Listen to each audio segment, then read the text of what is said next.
And we are back with another episode of the Wrasslin Wroundtable podcast, where we talk about the latest, the greatest, and in some cases, the weirdest in professional wrestling. With Dominique LaRue, I'm Ryan Hall. And Dom, as we record this on a Sunday night, we both got, I think, our first real exposure to authentic lucha libre and the big Triplemania show that the AAA promotion put on, which was aired live on YouTube for free, in coordination with WWE. And I gotta say, that was a hell of a fun show. It was. To go with that, what you were saying, it was our second, and second Yeah, viewing because yeah, Worlds Collide, but it was our first one of like this was the WrestleMania for Lucha Libre. right, So right. No, yeah. To be fair, Worlds Collide wasn't in Mexico City, wasn't in the heart of lucha libre. I mean, it was in Los Angeles, but still. yeah, Los Angeles, but yeah, it was in Mexico, and like that Mexican crowd was definitely involved, and like they was humming, like people came up, and what's shocking, before we started the show, and I thought about this, like that crowd didn't like their world champion. Like they was booing him as if Yes. that's not the person they want as champion. They really wanted Dom Mysterio or like El Grande Americano of all people, or Dragon Lee as their champion. Yeah, no, that kind of blew me away because granted, in terms of the storylines, I'm not really sure what El Hijo del Vikingo, Yeah, like if yeah. he's a heel or a baby face or if he's a rudo or whatever they call him in Um, rudo and yeah, technico. It's something like yeah, that. But we'll call them heels and baby faces just for baby argument's faces. sake. But um he got a lot of heel heat. He got a lot of heel heat, and he didn't really, at least again in the traditional sense of what we know as heel babyface, he didn't really come across as a heel in his in his like Vignette. presentation. Yeah, like the vignette, the presentation, everything about him didn't seem as he was a babyface. It seemed like he was going against all odds, kind of like in the Cody Rhodes realm of like, you stack everybody against him, he going to prevail in a sense. But like they were really wanting Dom of all people to win that belt. That was that was I guess weird. That was weird. yeah, I guess the Mysterio. I mean, let's face it, we know the Mysterio name carries a lot of weight. So like, it don't matter if Absolutely. you put Rey Mysterio, Dom Mysterio, or Rey Mysterio the fifth or whatever. You put that name on the on the AAA title, it's gonna carry a lot of heat. And that match, that was a, I thought, an excellent match. I mean, it was a four-way match with Dragon Lee, El Grande, um, Dominic, and the champion El Hijo del Vikingo, and um, like the psychology, just as American fans, the psychology of a lucha libre match can be a little bit different to kind of be with, but I thought it was just incredibly fascinating. It was. I mean, it was a lot of spots in that match. There was a lot of storytelling in that match because I see the LWO, I see Judgment Day, and like all this that's happening, I see all these different teams, and it's like we got um in about 3 months we got Survivor Series, right? And Mm-hmm. like if they ever was to split Survivor Series up into two nights, as they so-called plan on splitting up the major PLEs, I can see something like that with those multiple teams, like the LWOs, the Judgment Days. I mean, granted, I don't know what they're doing with these Grande Americanos, but it seems like obviously it's American made, walking around with Americano hat, mask on, and then when Chad Gable gets healthy, obviously he'll have the mask on, and your boy from Imperium, we know that's him in that mask. Yeah. I mean, you like 2 feet taller than Chad Gable, Right. and you speak in a accent that's not, you know, Yeah, you speak Spanish with a German accent. exactly. So, but I seen a lot of that. Like that's possibly a thing that's gonna happen down the line with those teams. And then they gotta give my boy Dragon Lee. You know what? You know what's crazy? You know was very fascinated about Triplemania, and I wish like they would have added this person in and took Americano out. I get why they did Americano like that, like put the American, well, excuse me, German dressed up as a Lucha Libre into the match, but give me Penta, give me, Ray Phoenix, give me um Charlotte's ex fiance, what's his Andrade. name? Andrade. Give me one of them. Don't give me Americano. I needed one of them because now obviously, Penta and Ray Phoenix got fanfare over there, but they also got major fanfare in America. So now you're bringing like in a sense the LA Knight into the match because Right. he has that popularity with. Absolutely. And that's a really solid point because I kind of feel like giving no matter who was being El Grande Americano, you're kind of giving a spot away in like the main event of one of the biggest shows in Lucha Libre. Mhm. To a comedy act. Yeah, that could have been in the match with Judgment Day and the alligator dude, lizard, the lizard guy, Iguana, come on. Come on. iguana. Mr. Yes, Iguana, Mr. Iguana, iguana. Mr. Missy. What was it? Mr. Iguana, Mr. Hamburger, and yeah, something like Yeah, that. yeah. He need to be in that rather than the main event of the Triple Mania. Absolutely. Absolutely. Well, I have to say, my favorite match of that whole show was the opening match, which was kind of they call it a gauntlet match. It's called the Copa Bardal, which is title sponsor, obviously, but it was like it was kind of like a reverse. It was like a gauntlet match meets Royal Rumble,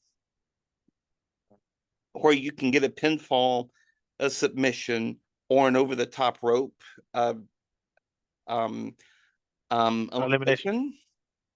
And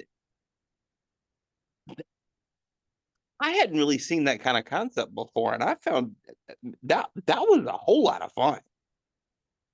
It was, and you know what? It slipped my mind before we started the show that Otis made an appearance in that match. Yes, Otis has been gone for what 2 to 3 months or something like that, and yeah, like we hadn't seen a peep or heard anything about Otis, and he just pops up on Triple A's Battle Royale. that was surprising. Yeah. So then, Yeah, honestly, we got the biggest surprise of the big man Omos popping up and actually winning the event. I was like, okay, all right. So we're we're doing that. We're bringing the shock factor. Like anybody can just pop up and win an important match like yeah. Speaking of Omos, can we talk about that spot between himself and Microman?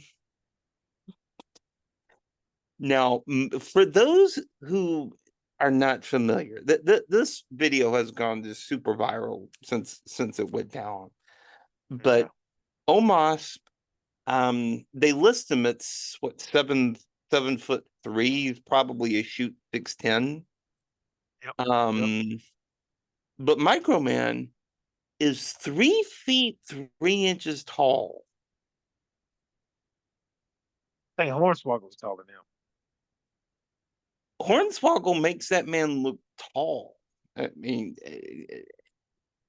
but there was a spot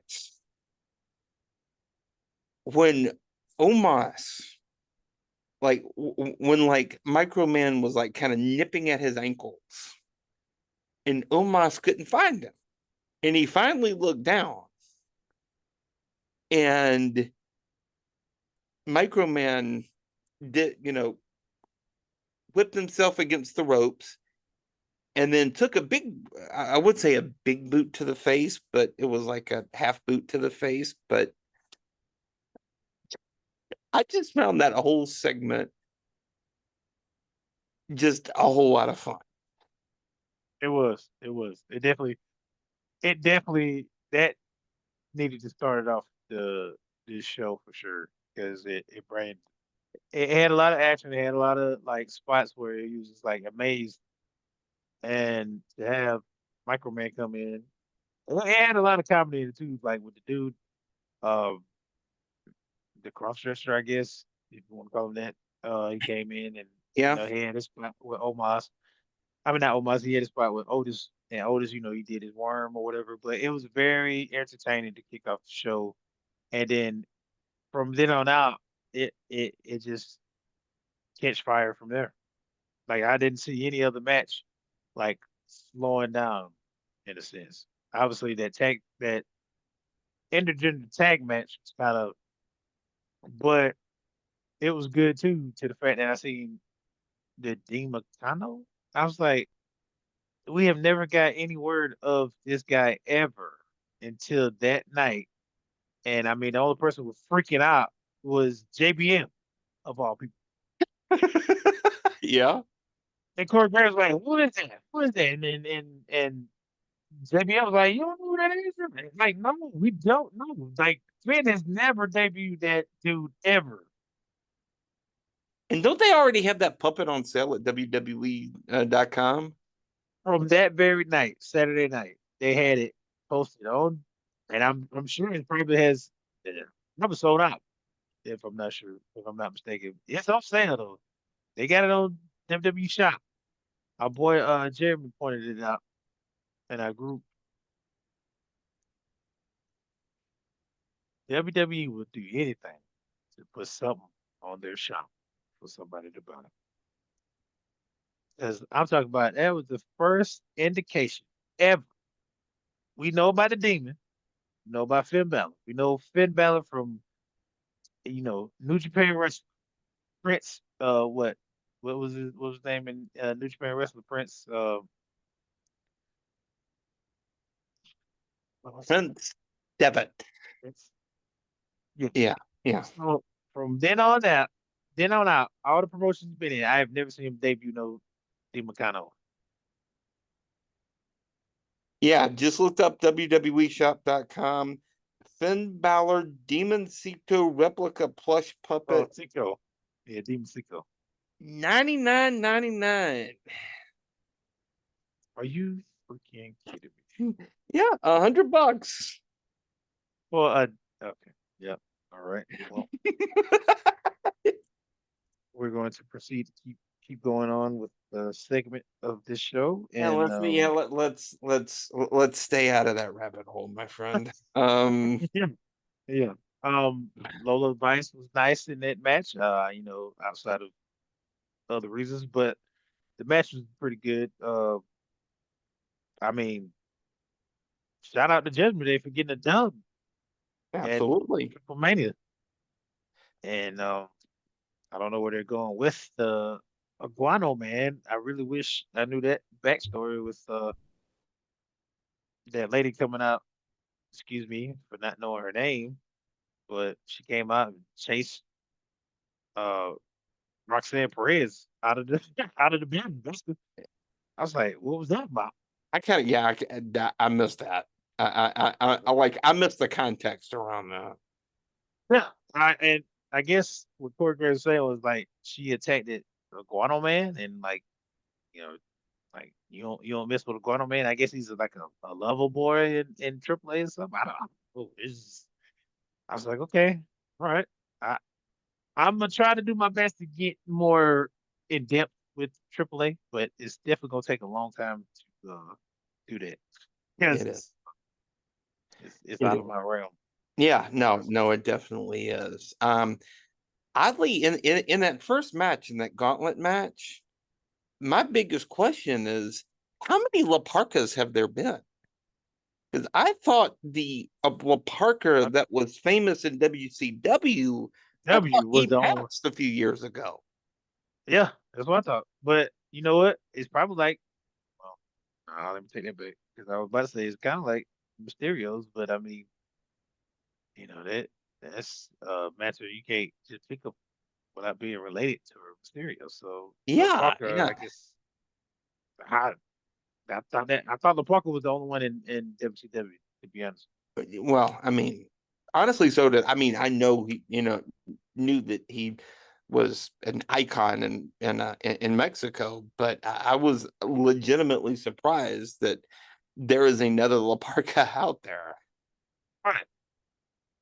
But that's it. I love the fact that like we know of some Lucha Libres, and now with WWF, excuse me, WWE purchasing AAA, now that's a gateway and a platform for us to, enrich ourselves with Lucha Libre culture and, you know, see the different talent that doesn't get featured in America later. Absolutely, especially since WCW folded. Yeah. Speaking of one of my, I do have a concern about this whole AAA thing with WWE. Right. Don't WWE-ize the product. That's my only ask. Don't WWE-ize the product. Let's leave the ring announcer, in Spanish. Let's leave the vibe and the energy and the, and the and the passion, let's say. Let's leave that to AAA. Let's not let's not do what they did to NXT. Like, I get the whole fact of why you tried to switch it up with NXT 2.0, but what was wrong with NXT? It was its own entity, it was own vibe. Like, the crowd was obviously into it because it's a smaller venue, but the storylines, the feel of NXT, the grit of NXT was there. Like, it made me want to watch NXT because it was like we knew it was Triple H's baby. And obviously, when he went up and got a different position, it excuse me, it still was like you know, even though Shawn Michaels took over, it I rather it would have just stayed like it was black and gold. yeah, don't I mean, yeah, that's kind of a tricky one to combat because when NXT was at their peak, they were a legitimate third brand in WWE. Um, had a different energy, had a different flow, had a different presentation. Mhm. But I feel like the old man wanted to get his paws on that too much. And because it wasn't his baby. And he Yeah, wanted to get his absolutely. paws on it, and it just totally tanked. And then I guess with they probably knew they was moving to CW or whatever. Well, it wasn't even before CW. Obviously, they changed the whole look for the CW deal. But why why go to CW? Like because I mean, with my situation, I can't necessarily get CW other than outside of my TV box in the living room, but I was fine watching NXT on um USA Network and or even WWE Network when or it WWE Network was when still WWE, a thing. Yeah, yeah, still a thing, or Netflix. Why did Netflix pick up NXT or TikTok? But uh, hey, we're not the big wigs. We don't make those yeah. decisions. But I mean, I just live a couple blocks from WWE headquarters. I got no pull in it, so I definitely agree with you on the like don't WWE-esque or TKO-X too much in that promotion. Keep it authentic. Keep it what it was before you purchased it. Enrich the brand with more talent, more WWE talent here and there. Don't too right, much WWE it out, but still continue to try to put eyes on the product with WWE superstars. And with the big shock of Trick winning the TNA title, that makes people look at TNA more because of that. exactly. And it like Joe Hendry getting that spot at WrestleMania. Mhm. Um, Joe Hendry's corny as hell, but I love that spot. I love that. I love everything about that character because it's like obviously it's a comedy comedy bit, Right, but it's just funny because you say it's in his theme song. Like you say his name and he appears. So like you say his name, right. he appears. Like no matter what, wherever you are, he's going to appear. The man came out of a fridge last week. And then it was funny because like I can't remember the guy's name. I'm sorry, but it was him and his young lady, and they was walking. And he's like, "There you go, right now. There you go." I mean, like you never see his face behind the glass, but when they walked up to the glass, opened the glass, he wasn't there. And then he said, "They was like, who did you talk about? Who? Joe Henry." And then he pops up from another door, and it's like, "You said his name." The clap, yes. Yeah. Um, but my point is that you're not oversaturating the The product. other entities. You're not oversaturating Trick Williams in TNA. You're not oversaturating Joe Hendry in NXT. You're not oversaturating, you know, Mr. Iguana in NXT. You're not Or WWE. or WW for period. You're not making you're not making the fans hate them before they even, combine forces. And that has been, you know, I I don't want to dump on AEW here, but I got to. That's kind of how the whole acquisition of Ring of Honor came about, and that's kind of, what they have done with that is just totally just kind of like watered it down.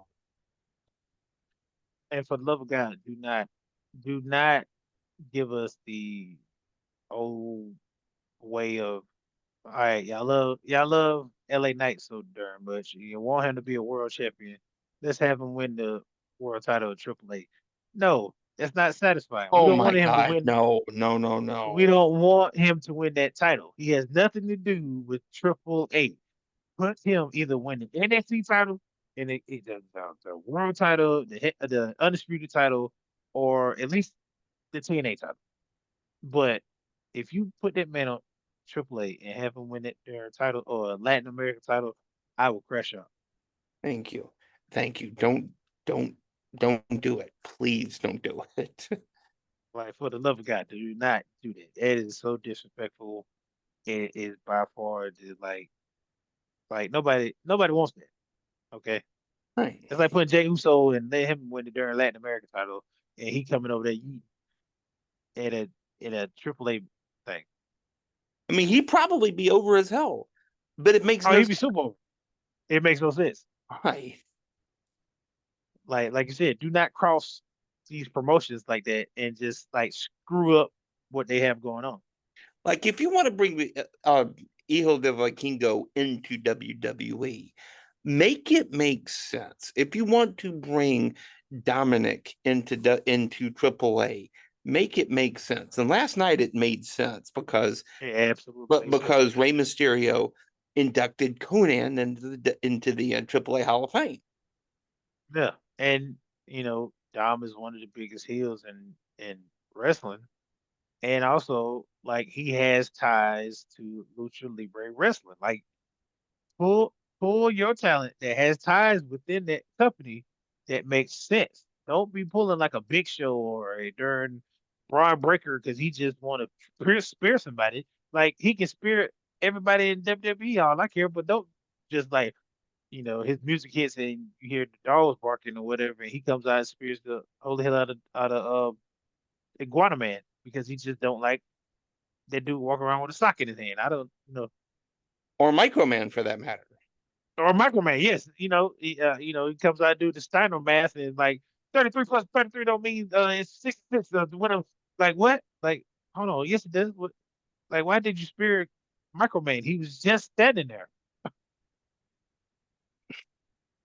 He had no business hitting him with a spear. Like what are we doing? Yeah, it makes no sense. It makes no sense.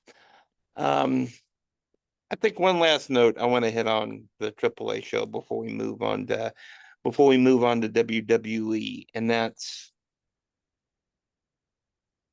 the commentary team for that show on Saturday night.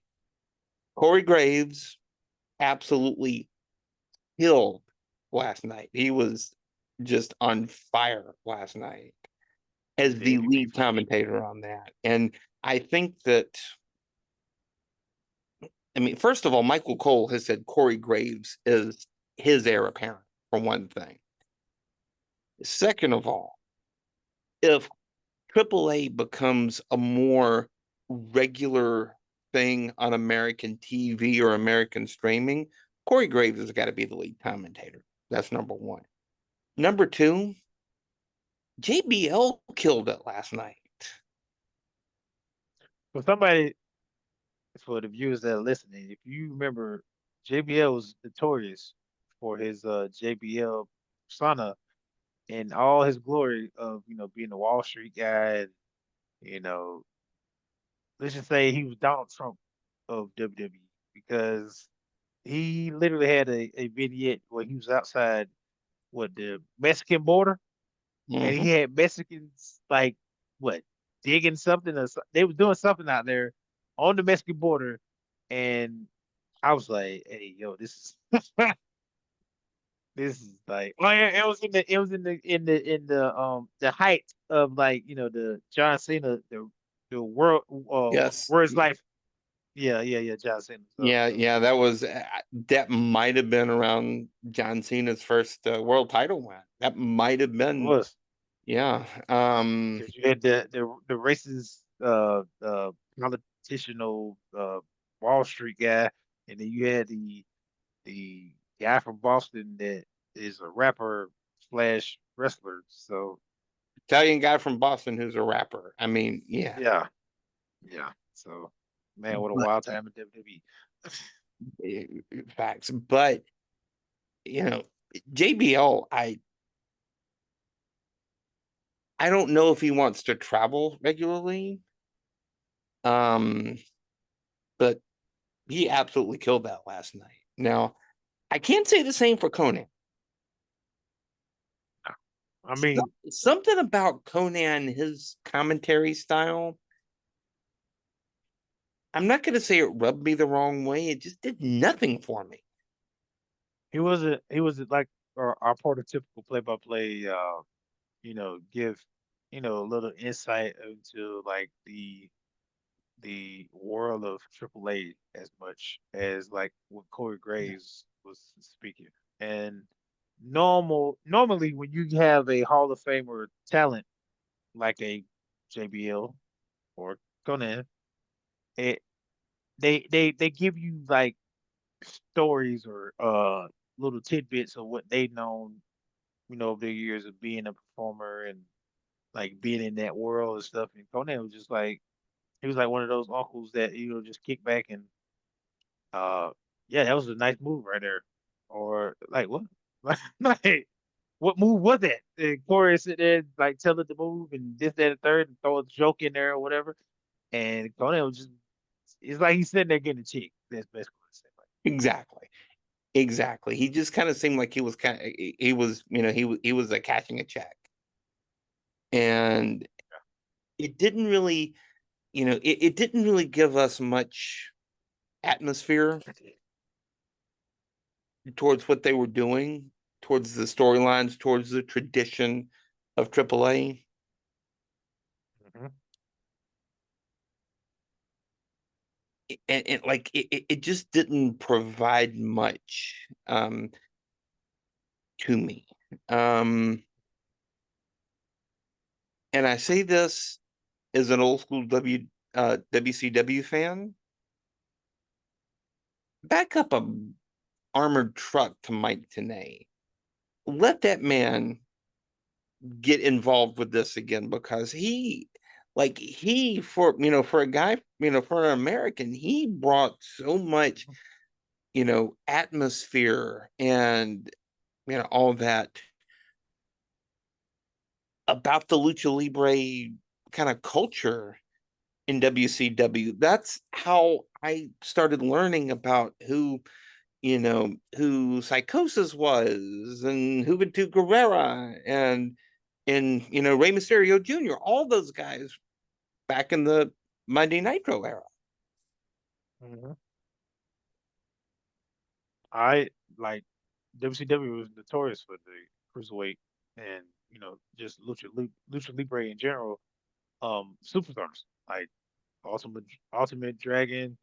Dean Malenko. He wasn't like a lucha libre. He did have a lot of storylines with a lot of lucha libres. Eddie Guerrero, Rey Mysterio. That's the ones that I really grew up on as far as lucha libre. And there's another particular cruiserweight. Can't remember his name though. But Ultimate Dragon, Eddie Guerrero, and Rey Mysterio, big three in my eye, as far as like lucha libre wrestling. Right. Yeah, exactly. Exactly. Yeah, well, long story short, I want to see more from AAA. And I hope Oh that yeah, they I'm don't definitely looking and forward I to. hope that they don't WWE-ize that too much. Well, we got Worlds Collide coming up September 12th, so that'll be Indeed. our another indication of Well, I mean they definitely going WWE because I mean it's WWE and AAA, but um I hope they don't do too much. And isn't that show in Las Vegas? I believe it is. Let me look it up for confirmation.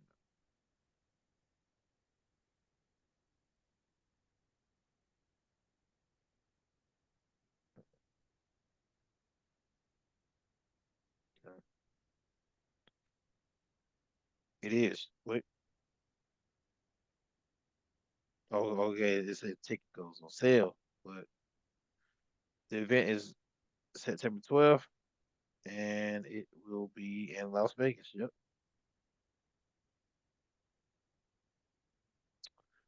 Oh, they is TKO in the midst of these WWE events. Ain't they?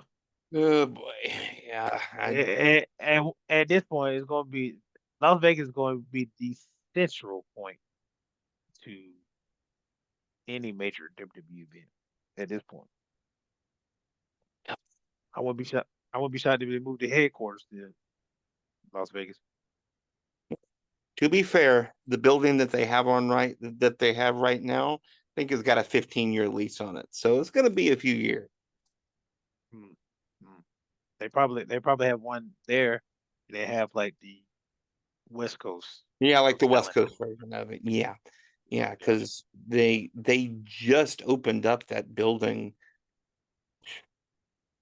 22, 23, something like that. Because it Yeah. had been the old Titan Towers, which, is where, which is where, Oh yeah. yeah, the building that DX spray painted back in the day. Yeah, they just opened that building up because I remember, they was doing construction and stuff around COVID, and they had that Money in the Bank pay-per-view in Exactly. that building. Yeah. So Exactly. By the way, that building got bought by a real estate developer and they're turning it into an apartment complex. I I remember the comment you said about All it. I got to say is that they better have a seance for that penthouse suite for the vile stuff that went on behind closed doors in Vince's office. They said Vince McMahon spent more money on NDAs than he did on purchasing WCW. God, let's not go there. He spent more money on Yeah. diabolical things than he spent on one of the biggest wrestling promotions of all time. That is crazy.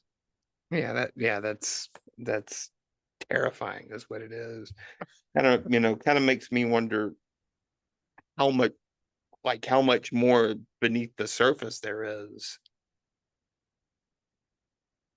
To be honest, Ryan, I think if we dig that up, we'll probably be on the other side of the earth.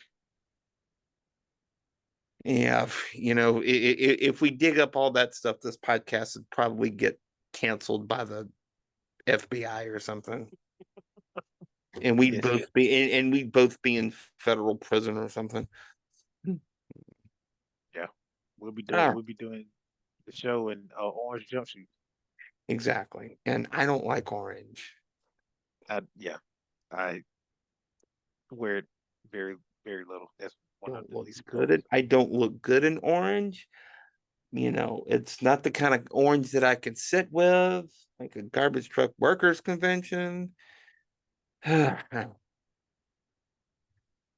Speaking of WWE, let's change gears and talk about the big news that has been coming out.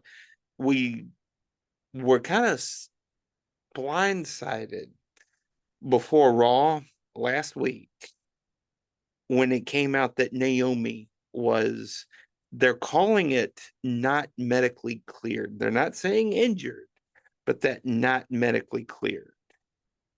Now,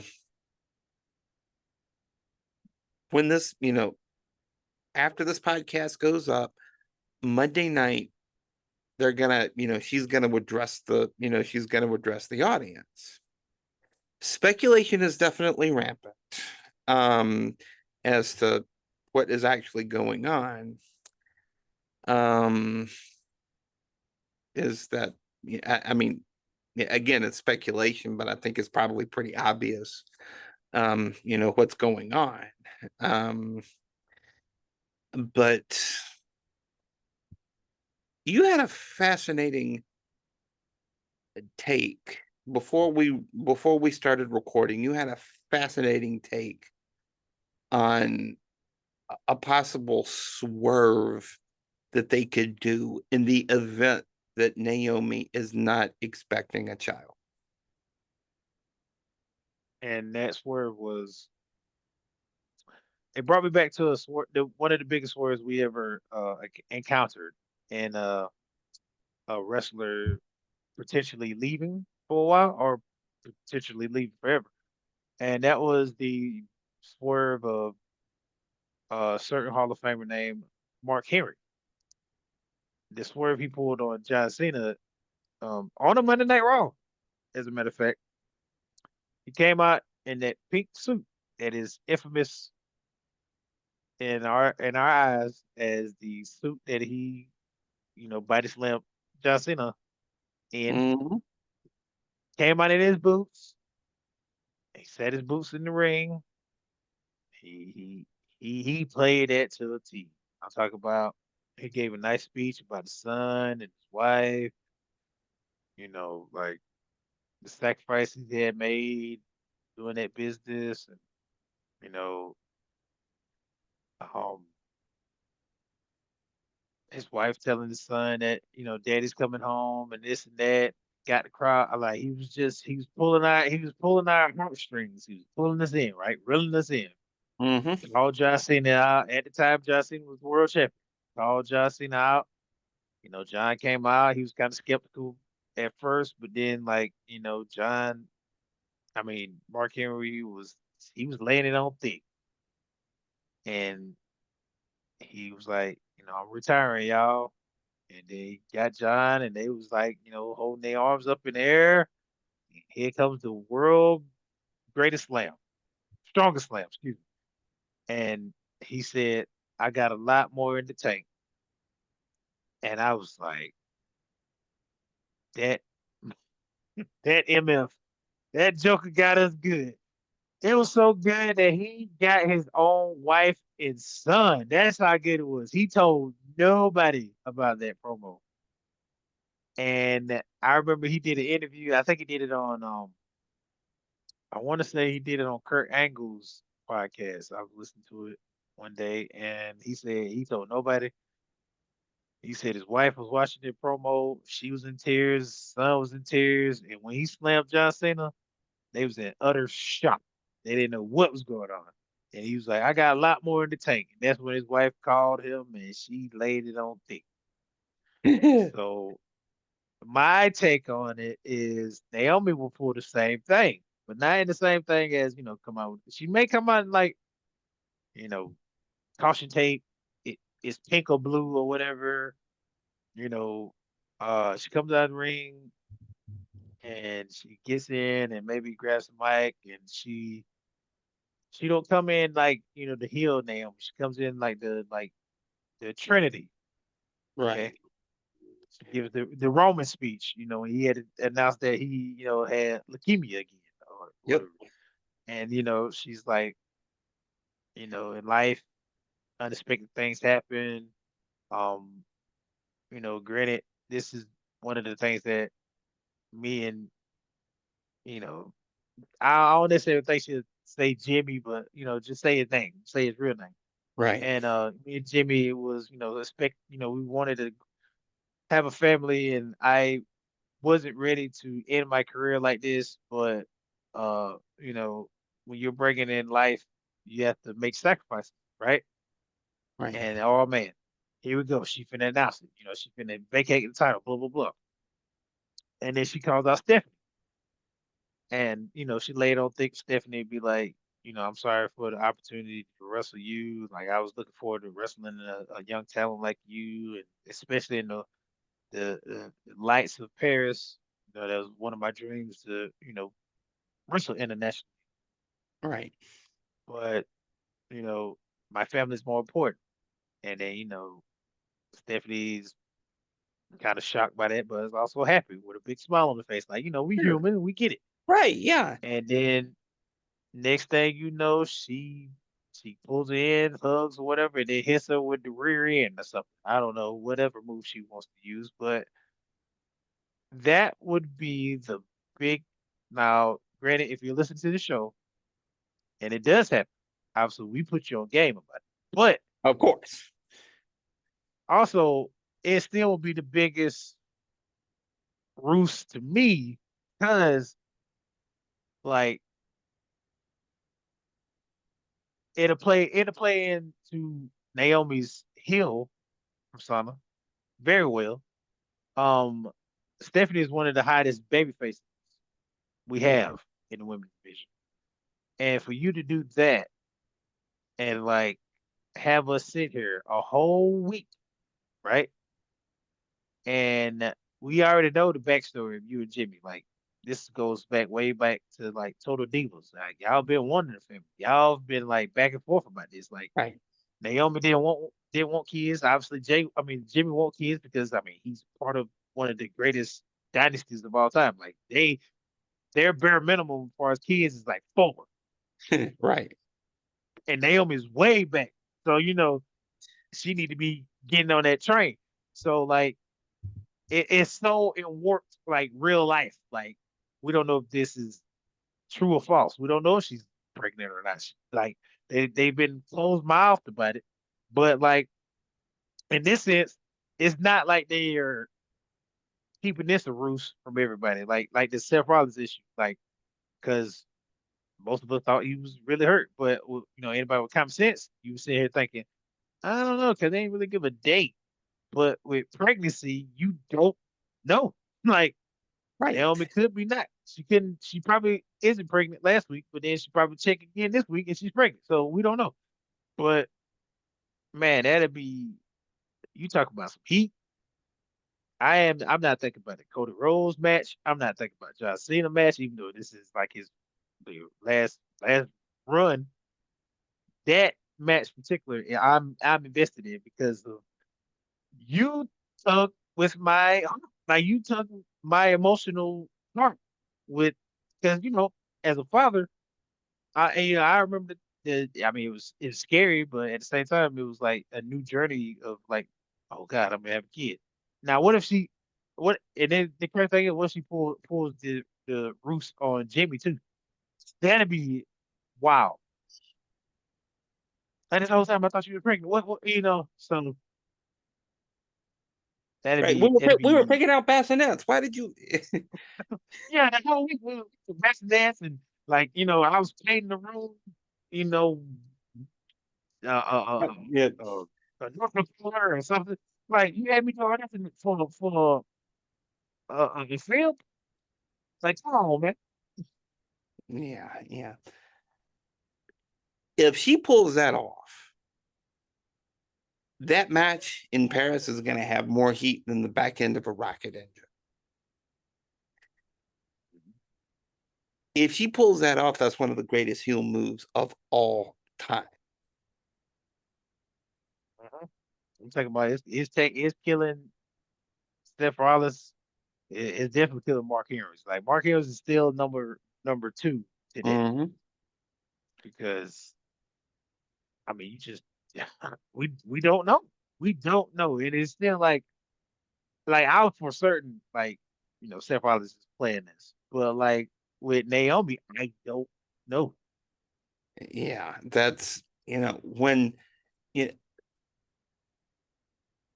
I can't help but think of when Becky Lynch announced that she was pregnant with her daughter, Mhm. and they did the segment where she relinquished the title, um, and Asuka, who had won Money in the Bank,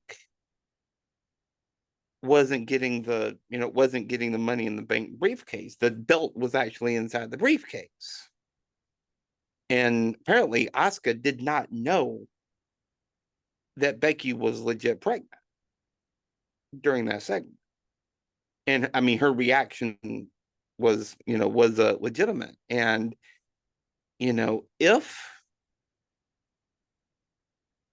if Naomi is pregnant, which God bless, it's it's a journey that I pray that I'm able to, pray that I'm able to see in my own life. Um, and as you know, it's something that she and Jimmy have been talking, or she and Jonathan, as it was say, have been talking about Yes. for years. Yeah. That said, the timing on this is awful. Absolutely. You had to pick the worst time. Like Naomi finally turned. I mean, yeah, she finally turned heel. She's on this like phenomenal run as a heel. You just beat like two of the top, two of the top out of three women in the game right now. Like out of Rhea and Io Sky.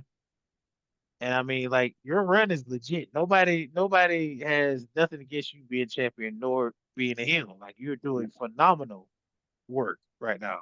I And am loving her run. yes, and I mean, like in our group, we literally was like, how far do we think Naomi could take this? And we all like basically were on board with her carrying the title all the way to during next year's WrestleMania, if not WrestleMania, Raw, at least. But for now, and I said this to you, but for now, for Big Jim to he little Jim. I mean, this is terrible, terrible time. Yeah, yeah. He did not proceed with caution. That's for No, sure. he did. No, he did not. um, but obviously, no matter what happens, we're definitely fans. Yes. And I think that and I think that if I just hope it's something like this. If it like I'm hoping it's a pregnancy announcement, honestly. But if Yeah. it's but if it's something, like health related, that's, obviously a problem. Yeah. But you know, I will definitely be tuning in. I'll be just getting off work, but I'll definitely be tuning in um as soon as 8 o'clock hits tomorrow night. And yeah, that's the thing. Like you said, we were so confused. It was like, well, maybe she's pregnant, maybe she's pregnant. But then it was like, what if she's not? And then like y'all are not saying what it could be. So it's like, oh man, could it be something else? Like terrible? It's like, Yeah, yeah, God forbid. like an illness or something. Yeah. Oh, yeah, like an illness. Like, I mean, we already dealt with this, like, and kind of still are with like Roman. Like Roman had come out and tell us he had leukemia, and it just like it stopped everything. That stopped time in that room when he Yeah, said it. yeah. So like, And and not for nothing, that was also around the time when my sister back home was going through cancer treatment herself. So that was like a steel chair upside the head for me. absolutely. And like one of my family members is dealing with it. I, thank God that she is working through it and now going through radiation. So, but it was a time like that's something that's very very very unexpected, and it does freeze time, and like it makes you really uh halt everything in your life and like really put your pearls to what's very valuable to you. Like so, like God forbid she comes out tomorrow and announce something like that, or something worse. But uh, if she comes out and fibs us, I'm just gonna be like, I can't even. I obviously I'll be like, I knew it, but at the same time, it's like, oh, you know, like it definitely the most opposite reaction I had compared to Seth Rollins. If she pulls that, I'm already mentally composing the text message that I'm going to send to you, cursing you out. Absolutely. Absolutely. And then the long text I'll be like texting you and the group, and I was like, I told y'all, I did it. I you know me. But at the same time, I'm just gonna pull up your name on my thing and just gonna see the three dots. Just but yeah, no matter what oh man. happens, obviously, let's pray for the best, and we kind of go from there. Yeah, absolutely. And I'm, this is what makes me so like invested in WWE because it's like that's what it greases our wheel. It gives us excitement, like storylines like this, things that are compelling, and a person outside looking in wrestling, they sit there and they say, wrestling is this or wrestling is that, and it's like no, like wrestling is predetermined. Like that's what we keep preaching. It is predetermined. We know what we're watching. It's predetermined. But those people that are doing these moves that are entertaining us are absolutely real. Those tables and chairs and stuff they're using are absolutely real. There are no like pillows or whatever case may be you think this is. This they are putting their bodies on the line for our entertainment. They're putting their lives on the line for our entertainment. Like going through stuff like that they go through there are shortening. their life expectancy with it. Absolutely. Absolutely. And, so many of those guys, so many of these old retired wrestlers can barely walk, need replacement hips, need replacement knees. Their back is all shot. I mean, Hulk Hogan was a prime example of that. I think he had something like 20 some odd surgeries on his back in his life. Undertaker had 16. The Undertaker had 16, yeah. So like I hear stories on these podcasts with the Undertaker, Matt Hardy, like the stuff him and his brother had to go through. But Kurt Angle broke his neck twice. It's like the stuff they've been through in their lives just to continue to do the thing they're passionate about. Like, yeah, kudos to them for yeah, making it out the other end healthy and somewhat. But like, there was some dark times in their lives. absolutely. And to say nothing of all those guys who have fallen into addiction and, some serious problems. Yeah, and like how life was back then compared to now is vice versa. Like, they were going what 365 days a year just basically, and no breaks. It was all gas, no breaks for them back then. And going city to city, doing show to show, it was no stopping. So they had to do anything to make sure they can make it to the show. Absolutely. And the stories Ric Flair told us, oh God, I'm shocked he even is blinking, like moving his fingers and walking and talking and stuff because he shouldn't even be on his earth. I mean, that man survived a plane crash 50 years ago. A plane crash, and the only thing that he broke was his back. Yeah, And the amount of alcohol, and drugs, all the stuff he said he was doing, like uh, he is a goat. Like when we say Mount Rushmore of wrestling, yes, Ric Flair definitely deserves a spot like on that Rushmore because yeah. for him to do the stuff he did, like outside of the ring, just to get in the ring and entertain us, I yeah, To say nothing of the thousands of women he claimed that he took on Space Mountain, too. But that's another podcast for another episode. yeah, that's a whole segment. That's a whole episode just Yeah, on that's a that. whole episode. Well, yeah, yeah. Well, another fun episode. I really hoped, you know, I really hope that that Naomi's announcement tomorrow night is something positive. That's all I'm gonna say. I also too, and just to add to what's going on in WWE, we have like at least three confirmed matches, maybe four. I know for sure Yeah, we're for getting Crash of Drew Paris. versus Yep. yeah, Drew versus Cody for the undisputed title. We are getting the Fatal 4-Way for the world title. We got to be determined Naomi versus Stephanie, and then we got John Cena versus Logan Paul. And the stuff I've been seeing online before we get off, the stuff I've been seeing online, some fans are not excited about Jay being in that fatal 4-Way. Like they're saying, like, what is he doing in that match? Like he has no business in that match. And I'm just like, he's a former world champion. Have we not forgotten this man literally won the title at WrestleMania?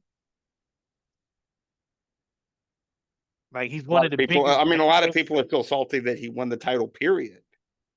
Yes, but like this man literally is one of the biggest baby faces on that product, and like he has every reason to be in that match just as well as LA Knight and CM Punk. To be honest, like we love him and he deserves this match too. But like, what the hell, LA Knight is doing that match for? I mean, CM Punk ruined his chances of winning the belt, but like, okay, I mean, CM Punk lost the belt within 5 minutes. So he has an automatic, and I really wish they'd work on this and just clarify the rematch clause. Either give us a rematch clause or take it away. But you cannot sit here and tell us there is not a rematch clause in their contract, because the fact of the matter is anybody that has lost a belt, they turn around and go get a rematch, or they are eventually in the match for the belt again after a pay. It's like they literally take a pay-per-view off and then, or a PLE off, and then they immediately gets back in the title. So it's just like, come on. Either they go back to the back of the line, or they just stay, they move off for a match and they come back. So that's literally what Jay did. He lost the belt to Gunther. You have Gunther go against Goldberg. You have Gunther go against CM Punk. CM Punk loses the belt. Gunther's gone because he's injured. But now CM Punk loses to Steph. Steph has the belt. CM Punk wants his rematch. LA Knight gets his title shot, and then you insert Jay, because it's like, okay, well, I guess we got to put Jay in there because, I mean, he lost the belt and we never gave him his rematch. So there you go. Now, that's not fair. If you play it like that, that's not fair at all, because he deserves a one-on-one rematch. Absolutely. Absolutely. He deserves a one-on-one rematch, but also CM Punk has claim to that. LA Knight damn sure has claim to it. Absolutely. So now, and then even then, like, granted, I'm excited for the match, but at the same time, I already see where it's going. Like, either Roman's going to show up, and either Roman's going to show up after the match to save maybe Jay from getting attacked or whatever the case may be. But we're literally are going to go into Survivor Series, and it's going to be Team Roman, CM Punk, whatever, versus Team Seth. Like that's basically it. I've been thinking about Survivor Series since SummerSlam, to be honest. And I was like, all right, so we're definitely getting a 5-on-5 match, but like, who is going to be the people? And obviously, we got 3 of the 5 out of Seth. You just need 2 more. You have Roman, Jay, CM Punk. That's 3. You sprinkle LA Knight. We don't know. LA Knight could be on Seth. LA Knight could be on Romans. But either way, that's our main ingredient right there, number 3. Now we just need 2 more on each team. But Well, I feel then like that, yeah. it throws me in a loop, because now you got the MFT, and like, obviously you got Solo, his MFT, and then you got Jacob and Jimmy and Sammy, and then now you need 2 more for them, which is gonna be Tama Tonga. So that makes 4. So then now you have 1 for each team. So we don't know. And obviously, if it goes that route, we're definitely getting Jay on this team, and then we don't know who will be on 5th, which it might be Zella, Fatu. Interesting. It could be. Yeah. Are we jumping the gun on this? But because I don't think so. Survivor Series is going to be here before we know it. Yeah, in the blink of an eye, we'll be. I mean, like, as soon look, soon as college, let's be real. As soon as college football comes around, we're going to fly through these next 3 weeks. I mean, next 3 months, and then we'll be right at SummerSlam before you know it. Mm-hmm. And then, like, it's gonna be in San Diego. That is not too far from San Francisco, It's not. and obviously, you're going to want, you know, the bloodline involved in a big time match, Yep. Yep. because I mean that's the central melting pot of Samoa's. I mean, besides Pensacola And Honolulu, for that matter. and Honolulu, yeah. So Yeah. By the way, breaking news before we wrap up here. WWE has announced that they are doing a show on, we're recording this, releasing this on August the 18th. They're going to be doing a PLE in Indianapolis called Wrestlepalooza to go up against one of go up against AEW. So you telling me they just pulled a rabbit out their butt and just named the PLE and it's gonna be Wrestlepalooza? Wrestlepalooza. Well, Ryan, you know me, and you know you hate this PLE just as well as I do, but I think I'll take Wrestlepalooza over Great Balls of Fire. Goodness gracious, Great Balls of Fire. But Wrestlepalooza?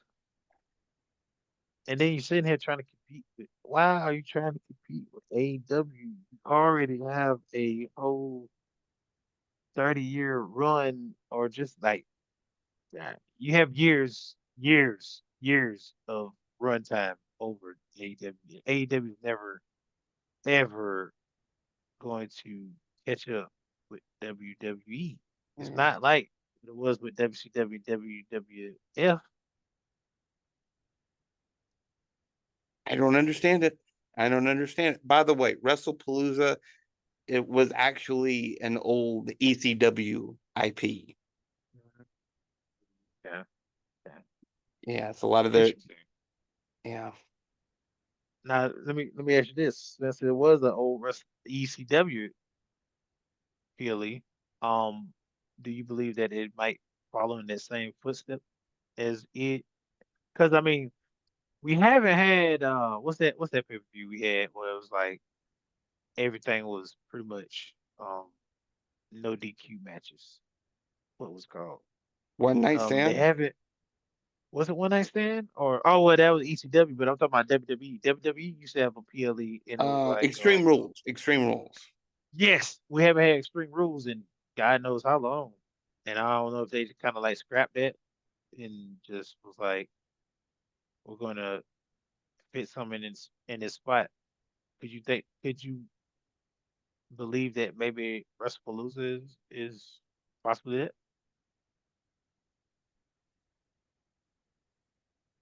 I My don't personal know. opinion, I like the because it meant like every match was Extreme Rules, so no holds barred.